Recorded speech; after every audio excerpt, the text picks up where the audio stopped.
தனுசு ராசி நேயர்களுக்கு ஆகஸ்ட் மாதம் 2026 எப்படி இருக்கும்? 4ஆம் பாவத்தில் சனி பகவான்,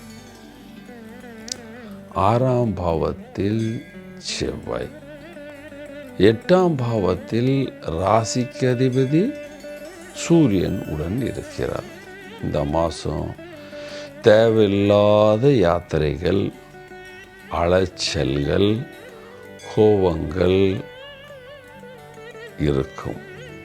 தூக்கம் கம்மியாக வரும். ஆனால் 8ஆம் பாவத்தில் இருக்கிற குரு சூரியனின் சேர்க்கை 2ஆம் பாவத்தை பார்க்குது. பண வசதி குறையாது. தைரியமாக இருப்பீங்க, தைரியமாக பேசுவீங்க. கோபம் வந்தாலும் தன்னுடைய சுயமரியாதையை விட்டு கொடுக்காமல் பேசுவீர்கள். சுயமரியாதை உங்களுக்கு எப்பொழுதுமே இருக்கும், அது இறங்காதியா.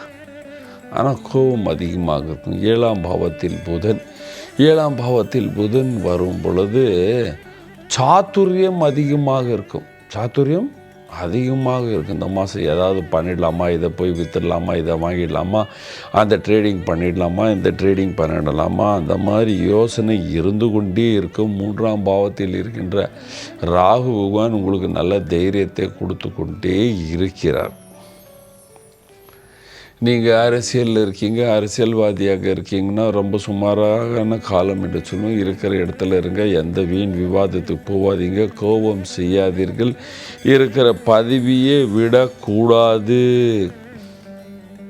வியாபாரி, இம்போர்ட் எக்ஸ்போர்ட், நாட்டில் வியாபாரம் பண்ணுறவங்க பாருப்பா, 7ஆம் பாவத்தில் புதன், வியாபாரத்தில் நல்ல லாபத்தை பார்ப்பீங்க. 8ஆம் பாவத்தில் குரு சூரியன், அலைச்சல் அதிகமாக இருக்கும்.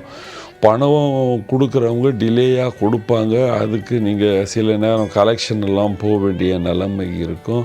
சில கலெக்ஷன் வெளியிலேருந்து இருந்தால் அதெல்லாமே கொஞ்சம் டிலே ஆகும்.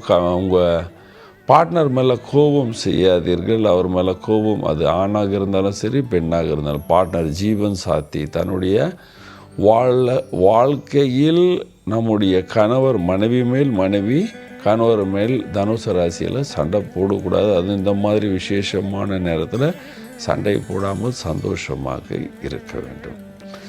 நீங்கள் வேலைக்கு செல்கிறீர்கள், ஆண் பெண்ணாக இருந்தால் இந்த மாதம் அலைச்சலுடன் பிரச்சனைகளை கொடுக்குற மாதம். ஓவர் டைமிங், சில நேரம் போக முடியாத நிலைமை எல்லாமே உருவாகும். வீட்டில் விருந்தாளி வந்துட்டாங்க, எனக்கு உடம்பு சரியில்லை, சீதல் பிடிச்சிச்சு, தலைவலி, காலைல தூக்கம் வருது, நைட்டு தூக்கம் வரல, இந்த மாதிரி கொஞ்சம் பிரச்சனைகள் இருந்து கொண்டே இருக்கும். விவசாயிகளுக்கு சுமாரான காலம் என்று சொல்லலாம்.